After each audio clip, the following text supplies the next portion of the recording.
Leksjon 1. Reiseopplevelser. Har du noen gang møtt uventede situasjoner under reisen?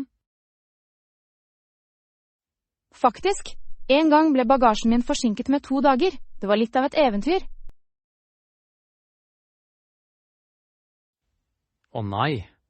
Hvordan klarte du deg uten eiendelene dine? Jeg kjøpte et par nødvendigheter og stolte på mine generøse reisefølger. Det høres ut som en tålmodighetstest. Heldigvis gikk alt greit til slutt, håper jeg. Ja, heldigvis. Opplevelsen lærte meg å alltid pakke et ekstra antrekk i håndbagasjen. En virkelig klok leksjon. Reise kan være uforutsigbare, men det legger ofte til historien. Sikkert. Hver hikke kan bli en morsom anekdote senere. Jeg er enig. Har du planlagt noen kommende turer der du kan lage flere historier? Leksjon 2. Ønsketenking. Hvis du hadde 3 ønsker, hva ville du ønske deg? Det er et tankevekkende spørsmål. Jeg ønsker helse og lykke. Det er gode valg. Men hva ville ditt 3. ønske være? Ideelt sett ønsker jeg muligheten til å hjelpe andre med å oppnå drømmene sine også. Det er et vakkert ønske. Hvor uselvisk av deg. Jeg tror at å løfte andre ofte bringer glede tilbake til en selv. Ganske sant! Hvis jeg hadde 3 ønsker, ville jeg sannsynligvis valgt noe lignende. Hva ville dine ønsker innebære? Jeg ønsker global fred, bærekraftig teknologi og en verden fylt med vennlighet. Leksjon 3. Morgenritualer. Jeg har forstått at jeg trenger minst 2 kopper kaffe for å våkne ordentlig. Jeg kan relatere. Morgenen kan være ganske utfordrende uten koffeinøkning. Faktisk, hva er din favorittkaffe? Jeg nyter en rik espresso om morgenen. Det vekker sansene mine. Et klassisk valg. Jeg foretrekker en smaksatt latte. Det gir litt glede til rutinen min. Det høres deilig ut. Kanskje vi kunne utforske en ny kafé sammen en morgen? For en fantastisk idé! Å smake på forskjellige kaffeblandinger kan være et eventyr. Avtalt! Kaffesmakinger har potensial til å avdekke skjulte perler. Og vi kan prøve bakverk som følger med kaffen vår, selvfølgelig. Leksjon 4. Basil bliss. Har du noen gang prøvd å bruke fersk basilikum til pastasausen din? Absolutt. Frisk basilikum forvandler smaken helt. Det blir en herlig symfoni.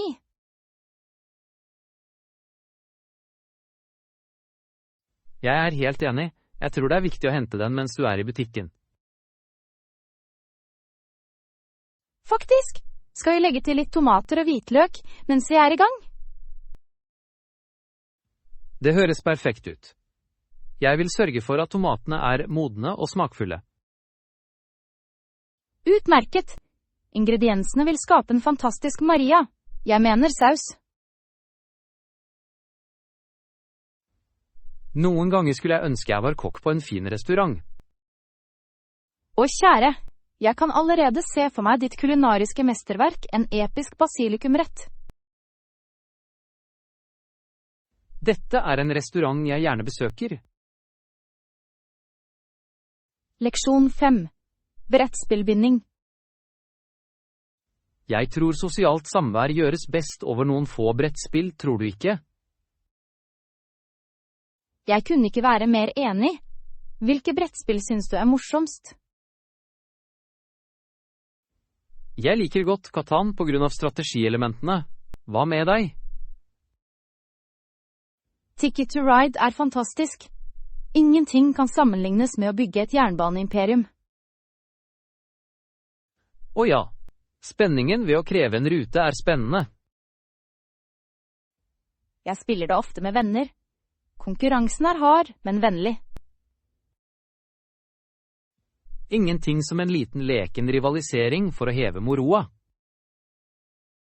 Nettopp! I tillegg fører det vanligvis til morsomme historier etterpå. Sikkert. Jeg husker en gang et spill nesten endte i en debatt om et feilplassert tog. Leksjon 6. Motivasjon betyr noe. Hvordan holder du deg motivert for å nå dine mål? Det er et flott spørsmål. Jeg setter ofte små oppnåelige milepæler. En klok tilnærming. Å feire små seire bidrar absolutt til å opprettholde motivasjonen. Det gjør det. I tillegg omgir jeg meg med positive påvirkninger. Ja. Positive miljøer gir drivstoff til ambisiøse sinn. Faktisk. Noen ganger belønner jeg meg selv med en godbit for å oppnå et mål. Godbiter fungerer ofte som utmerket motivasjon. Nøyaktig. Det føles som en minifeiring av suksess. Kanskje jeg burde belønne meg selv med pizza etter å ha nådd min neste milepæl. Leksjon 7. Balansert livsstil. Følger du noen spesifikk diettplan for å opprettholde balansen i livet ditt? Ja, jeg sikter mot en diett rik på grønnsaker og fullkorn. Det er fornuftig. Å balansere næringsstoffer er nøkkelen til generell velvære, tror jeg. Nøyaktig. Moderasjon er viktig, og jeg liker en rekke matvarer. Hva med godbiter? Sikkert du unner deg nå og da. Selvfølgelig. Litt sjokolade går langt i å opprettholde lykke. Et liv uten sjokolade høres alt for kjedelig ut. Faktisk. Det er virkelig livets krydder. Hva med deg? Jeg prøver å opprettholde balansen, men pizza prøver absolutt å påvirke beslutningene mine. Leksjon 8. Grunnleggende reservasjoner. Hva vurderer du før du fullfører en bestilling for overnatting? Kommunikasjon er nøkkelen. Jeg avklarer alltid viktige detaljer med eieren. Det høres forsiktig ut. Det eliminerer misforståelser, gjør det ikke? Absolutt. Jeg foretrekker å vite nøyaktig hva jeg går inn på. En klok tilnærming. Å forstå reglene kan redde deg fra potensiell hodepine. Og det lar deg nyte turen uten overraskelser. Hva er et spørsmål du alltid stiller eieren? Jeg spør ofte om deres avbestillingsregler. Du vet aldri. Det er faktisk viktig. Reiseplaner kan endres uventet. Leksjon 9. Den aldrende befolkningsutfordringen. Utfordringene som aldrende befolkninger står overfor i forskjellige land er ganske dype, er det ikke? Absolutt. Etter hvert som forventet levealder øker også kompleksiteten i omsorgen. Det stiller et spørsmål om dagens helsevesen kan støtte denne demografien tilstrekkelig. Ja, og arbeidsstyrken må tilpasse seg for å imøtekomme eldre individer også. Et gyldig poeng. Hvilke innovative løsninger tror du kan løse aldringskrisen? Kanskje et fokus på aldersinklusive samfunn kan fremme sunnere aldring. Det er et interessant perspektiv. Intergenerasjonsprogrammer kan også fremme sosiale forbindelser. Nøyaktig. Så, tror du teknologi kan spille en rolle i å støtte eldre? Sikkert. Fra telehelse til smarte hjemmeenheter, mulighetene er enorme. Leksjon 10. Transportsamtalen. Transport er vanligvis mer levende og livlig i travle byer. Tror du ikke? Jeg er enig med deg. Byer er som intrikate nett av bevegelse og tilkobling. Videre, er det noen spesifikke kulturelle normer angående transport som er forskjellige fra sted til sted? Sikkert. For eksempel, i noen kulturer er det vanlig å hilse på medpassasjerer, mens andre holder taushet. Interessant. Kanskje det forklarer hvorfor jeg følte meg helt fortapt på offentlig transport i Paris. Ja, stillheten kan være ganske oppsiktsvekkende for noen som pleide å prate. Og husker du den gangen en fugl bestemte seg for å bli med oss på bussen? Ja, det var litt av skuespillet. Fuglen så ut til å være mer en pendler enn vi var. Det forhøyet absolutt turen. Men forestill deg den kulturelle forvirringen hvis det hadde skjedd i en roligere by. Leksjon 11. René feieplaner. Når vi forbereder oss til samlingen vår, tror jeg at jeg vil rengjøre kjøkken og bad på forhånd. Ja, jeg vil sørge for å gjøre det samme. Absolutt. Et rent miljø setter riktig tone for anledningen. Faktisk, det er noe tilfredsstillende med å rydde et rom. Det ligner på å skape en innbydende atmosfære.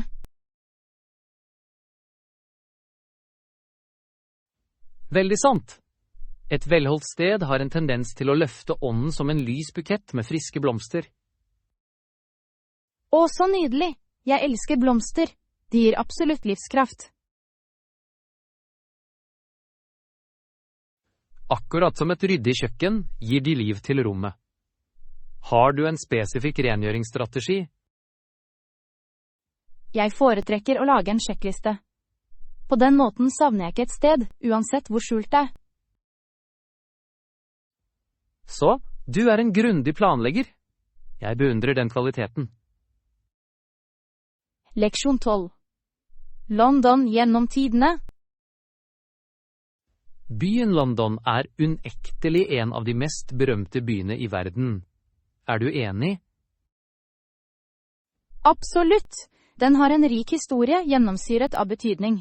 I tidligere århundrer var det episentret for handel og kultur.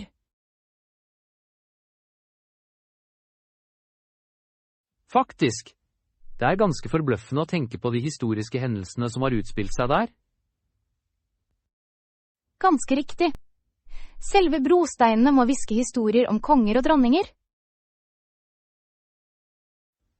Jeg kan bare forestille meg historiene gjemt under dem mens byen utviklet seg gjennom århundrer. Ja! Det ville være fascinerende å utforske de historiske stedene om natten og føle historien blir levende. For en herlig tanke! Kanskje vi kunne legge ut på en spøkelsestur for en fristende opplevelse. Historiens spøkelser blander seg med samtidslivet. Så spennende! Nøyaktig! Det ville være en sjarmerende blanding av fortid og nåtid, omtrent som London selv. Leksjon 13. Kulinariske herligheter. Når det gjelder bespisning, tror du restauranter er imøtekommende nok for vegetariske alternativer? Jeg tror mange restauranter har blitt stadig mer bevisste på forskjellige kostholdspreferanser. Faktisk! Akkurat her om dagen kom jeg over en herlig grønnsakssteke på et nytt sted i sentrum. Å, det høres deilig ut. Friske grønnsaker kan være så levende og tilfredsstillende. Definitivt.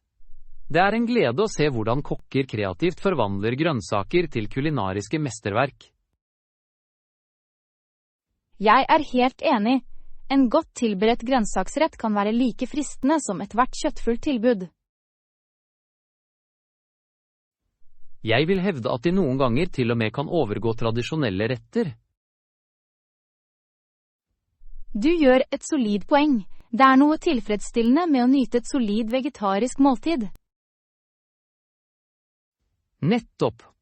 Og med den økende populariteten til plantebaserte dietter, vil alternativene sikkert øke. Leksjon 14. Grønne tommelfingre forenes.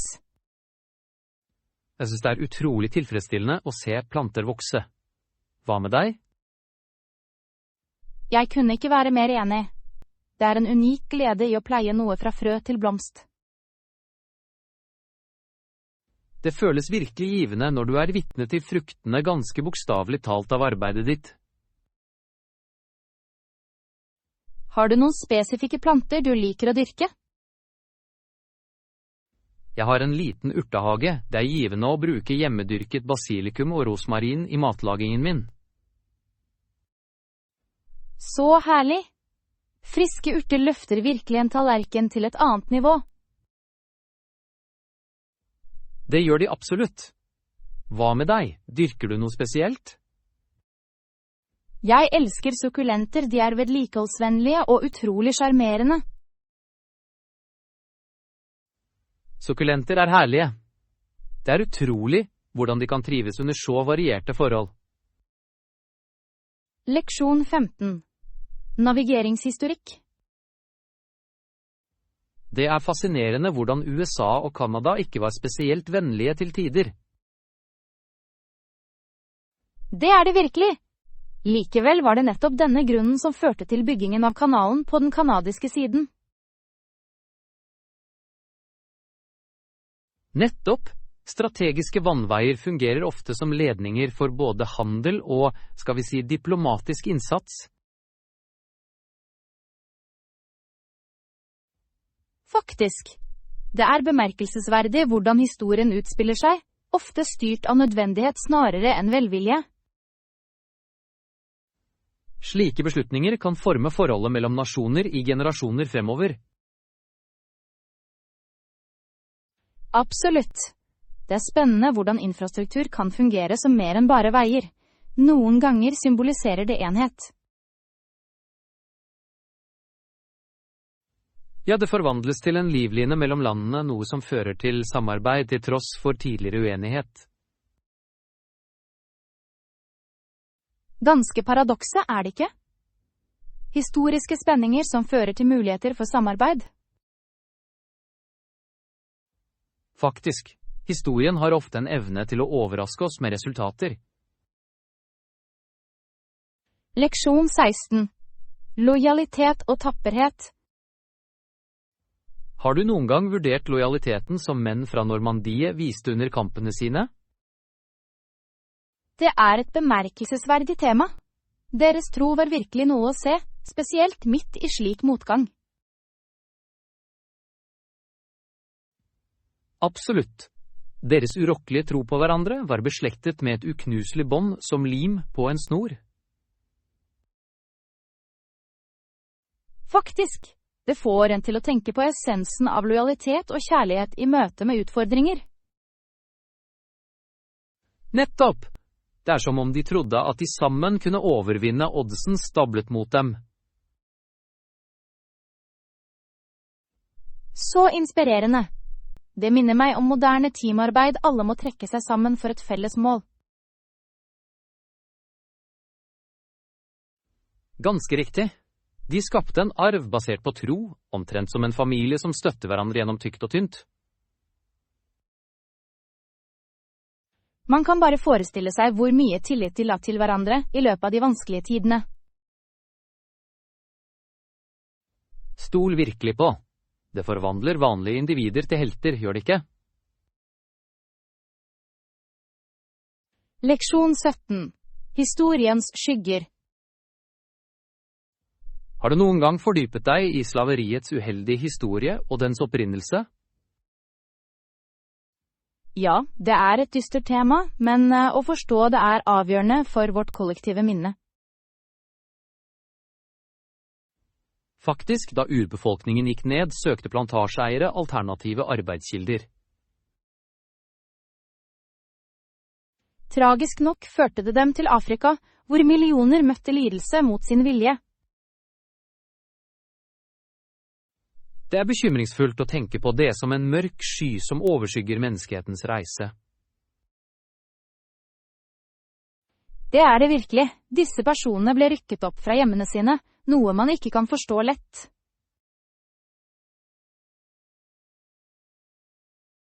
Ja, det fungerer som en sterk påminnelse om hvordan makt kan korrumpere, noe som fører til urettferdig praksis og menneskelig lidelse. Absolutt. Man kan ikke la være å føle en følelse av ansvar for å anerkjenne en slik historie. Nettopp. Det er viktig å utdanne fremtidige generasjoner til å forhindre at historien gjentar seg. Leksjon 18. Fordelsens kraft. Har du noen gang observert hvordan tilsynelatende små fordeler kan føre til betydelige resultater i konkurransen? Faktisk. Det er fascinerende hvordan en mindre kant kan gi stor fordel som å glide jevnt i et løp. Nøyaktig. Se for deg en roer hvis ben utøver sin styrke, mens konkurrentene glir frem og tilbake. Høres ut som et morsomt bilde. Den ekstra innsatsen lønner seg, omtrent som et hemmelig våpen. Nettopp. Det ekstra presset kan føre til en vinnerfordel i kritiske øyeblikk. Det minner meg om livet noen mennesker ser bare ut til å ha en evne til å utnytte ressursene sine. Faktisk, enten i sport eller i næringslivet, er det smart utnyttelse av ens styrker som fører til suksess. En verdifull leksjon, for å være sikker. Tilpasning og innovasjon skaper veier til prestasjon. Det er omtrent som fiske. De som lærer å navigere i vannet fanger dyktig mer enn bare noen få fisk. Leksjon 19. Et valg i design. Har du noen gang tenkt på betydningen av å velge holdbare materialer til møbler? Ganske så. Det ser ut til at valg av et passende materiale kan forme hele karakteren til et rom. Faktisk, la oss velge et sett laget av slitesterkt tre, skal vi? Det høres ut som et utmerket valg. Tross alt, hvem setter ikke pris på varig kvalitet? Nettopp. Videre eldes tre vakkert, omtrent som en god vin. Og det gir en naturlig varme til ethvert rom, og skaper en innbydende atmosfære. Kan du forestille deg å være vertskap for gjester med elegante tremøbler? Det vil være litt av scenen en herlig samtalestarter.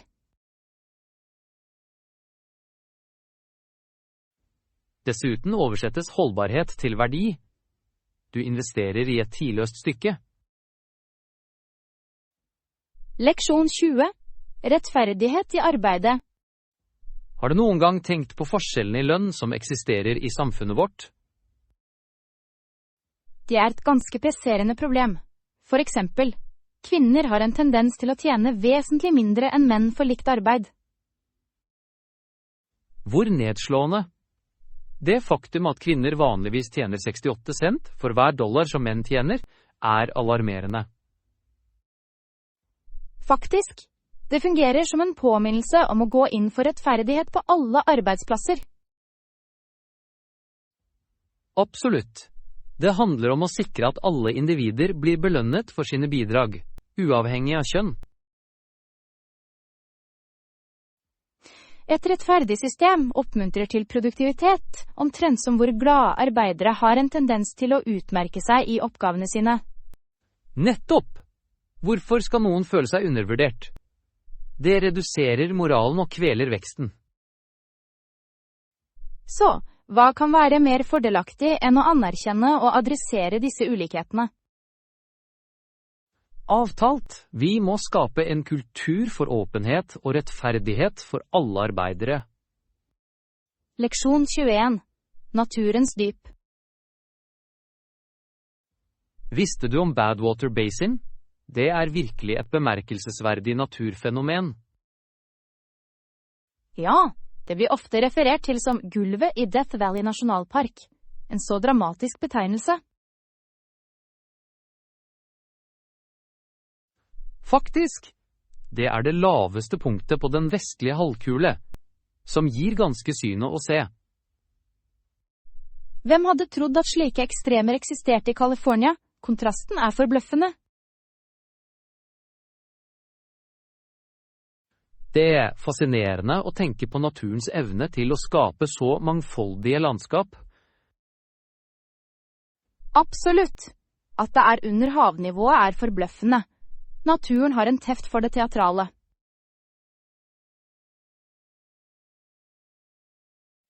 Ganske riktig, det gir også unike biologiske og geologiske implikasjoner. Faktisk utfordrer det vår forståelse av livet under ekstreme forhold.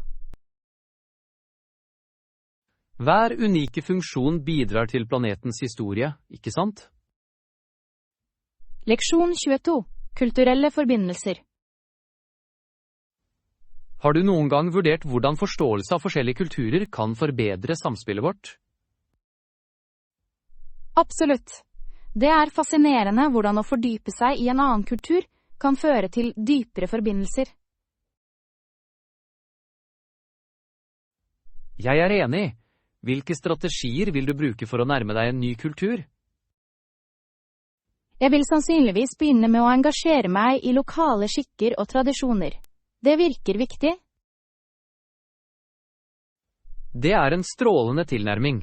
Kanskje det å lære noen få setninger på språket deres kan også hjelpe. Nettopp!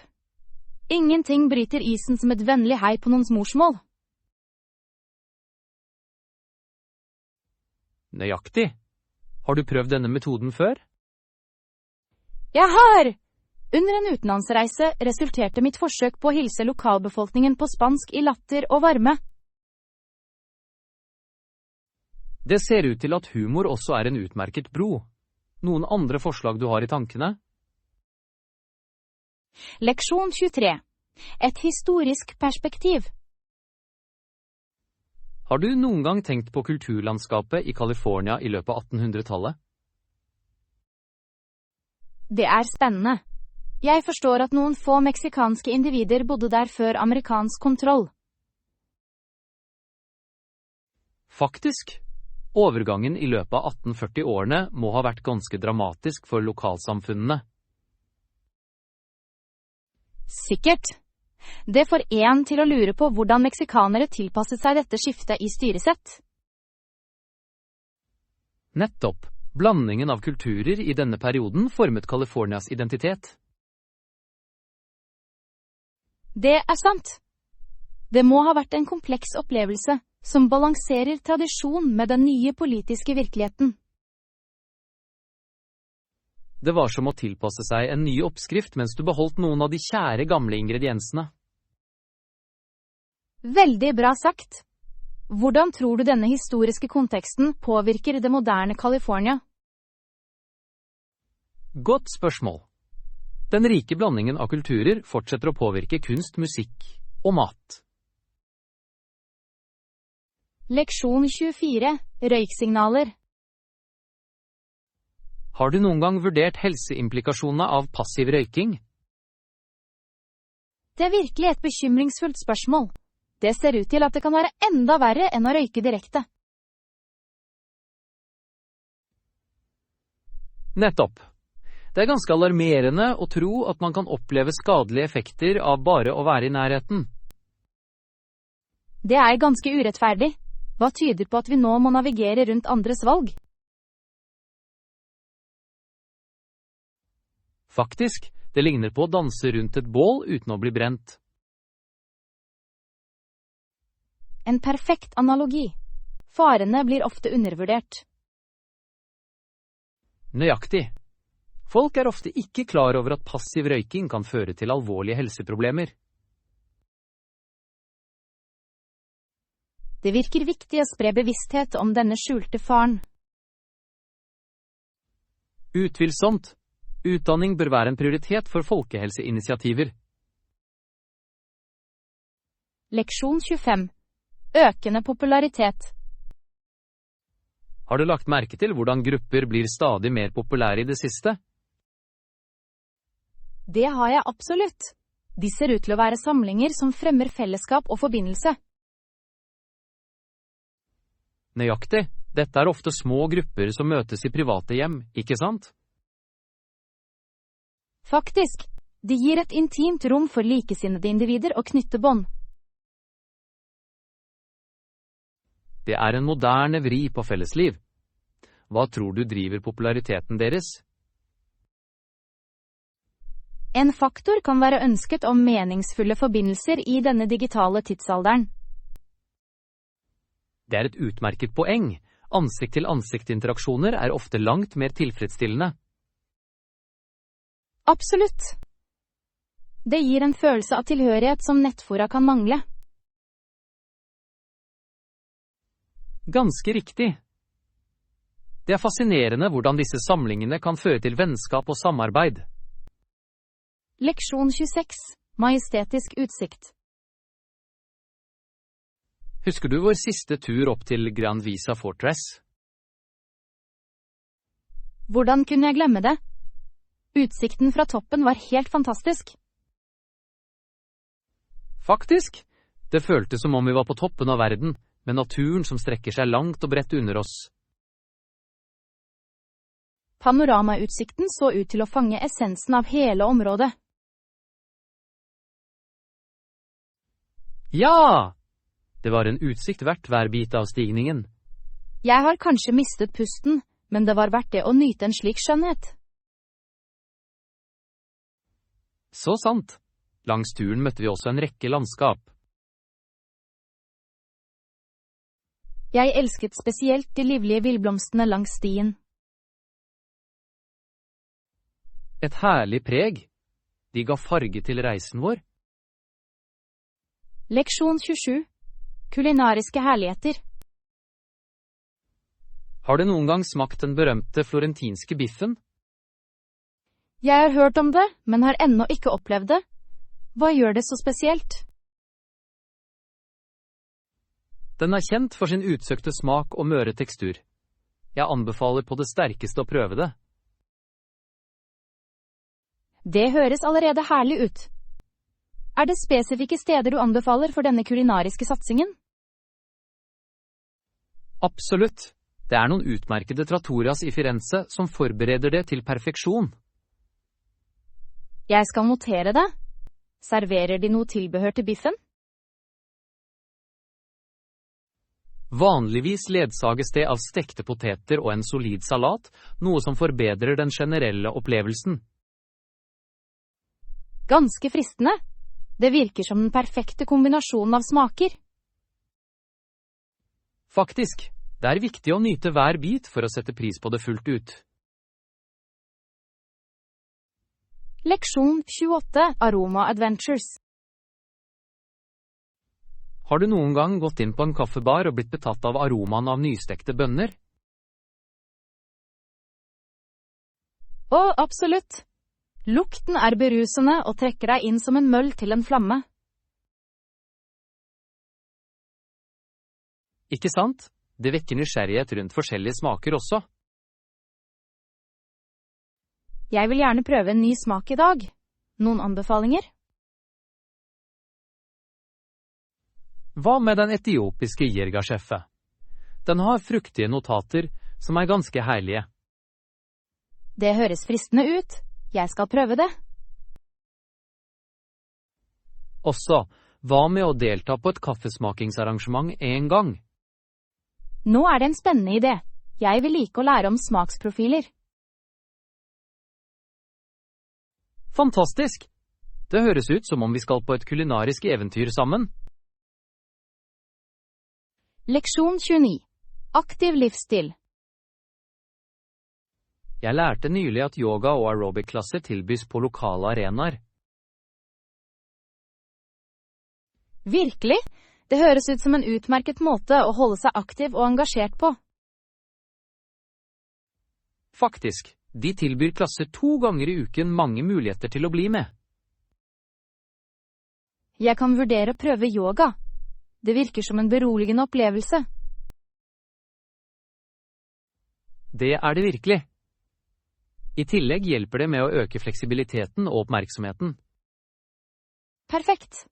Det kan også balansere mine søttandslige avlat. Og aerobic kan gi en morsom måte å få hjertet til å pumpe. Høres spennende ut. Jeg må bli med deg på en av disse kursene. Du er alltid velkommen. Trening er vanligvis morsommere med venner. Leksjon 30. Gjestfrihet. Håper oppholdet ditt har vært hyggelig så langt. Takk skal du ha. Jeg må si, det har vært herlig. Gjestfriheten her er ganske beundringsverdig. Jeg er glad for å høre det. Ikke nøl med å gi meg beskjed hvis du trenger noe annet. Jeg setter pris på det. Å ha noen oppmerksomme på behov forbedrer virkelig opplevelsen. Det er viktig. Tross alt, et positivt miljø kan gjøre en verden av forskjell. Faktisk. Det setter tonen for et minneverdig opphold. Nøyaktig. Jeg tror det er de små tingene som betyr mest når det gjelder komfort. Godt sagt. Jeg vil absolutt ta deg opp på det tilbudet hvis behovet oppstår. Vær så snill å gjøre det. Vi tar sikte på å sikre at besøket ditt blir så hyggelig som mulig. Leksjon 31. Innovasjon gjennom historien. Har du lagt merke til hvordan innovasjon hele tiden har formet samfunnet vårt? Veldig mye så. Det ser ut til at hver epoke bringer nye fremskritt som omdefinerer eksistensen. Faktisk, Roosevelts alfabetprogrammer og Trumans initiativer fødte mange endringer i politikk og samfunn. Det er fascinerende hvordan hvert program hadde som mål å innovere og tilpasse seg realitetene i sin tid. Veldig sant. Disse programmene speiler utfordringene samfunnet står overfor og tar sikte på å adressere dem med kreativitet. Jeg beundrer hvordan selv historiske figurer anerkjente viktigheten av tilpasning. Nøyaktig. De forsto at fremgang avhenger av evnen til å innovere kontinuerlig. Det demonstrerer verdien av et fremtidsrettet tankesett i styring. Absolutt. Kanskje vi kan lære av historiens leksjoner når vi navigerer i nåtiden. Leksjon 32. Grunnleggende avtalevilkår.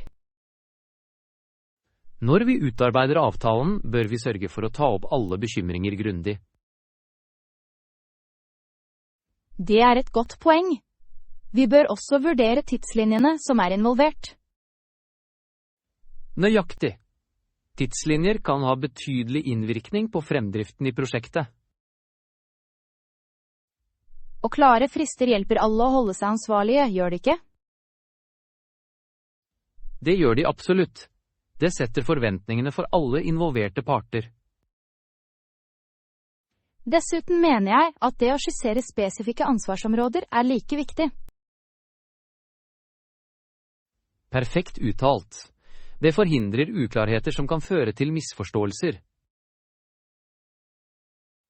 Og hva med konsekvensene for ikke å oppfylle avtalene? Å inkludere denne informasjonen ville være lurt.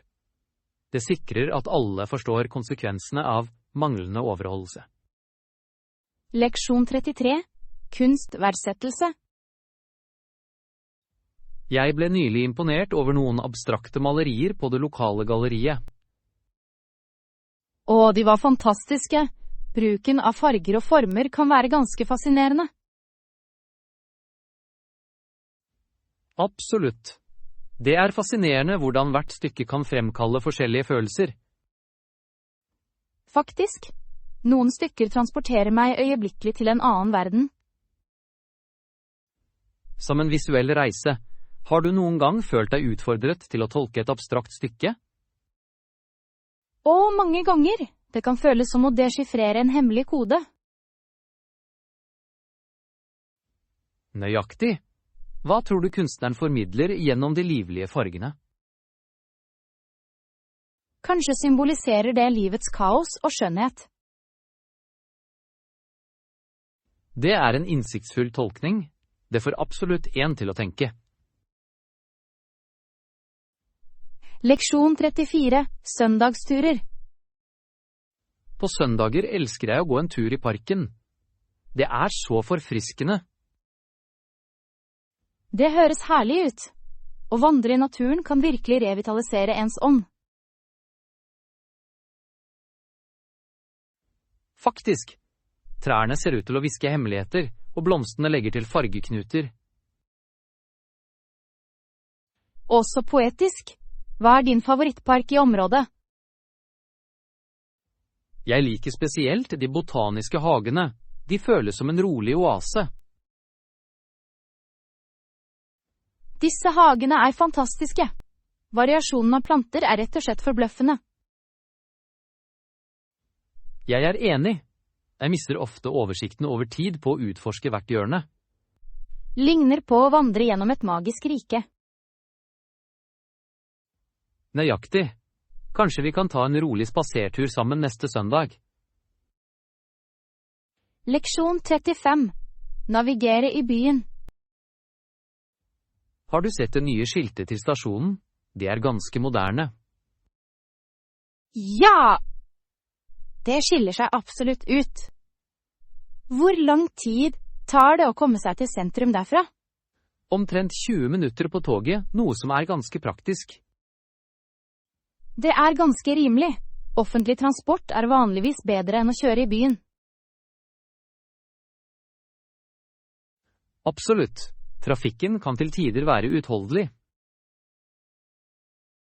I tillegg til hvor hyggelig det er å slappe av under reisen i stedet for å stresse over parkering. Nøyaktig. Jeg leser ofte mens jeg nyter turen. Det høres ut som en produktiv bruk av tid. Hvilken bok leser du for øyeblikket? En mystisk roman, faktisk. Det holder meg på kanten av setet mitt.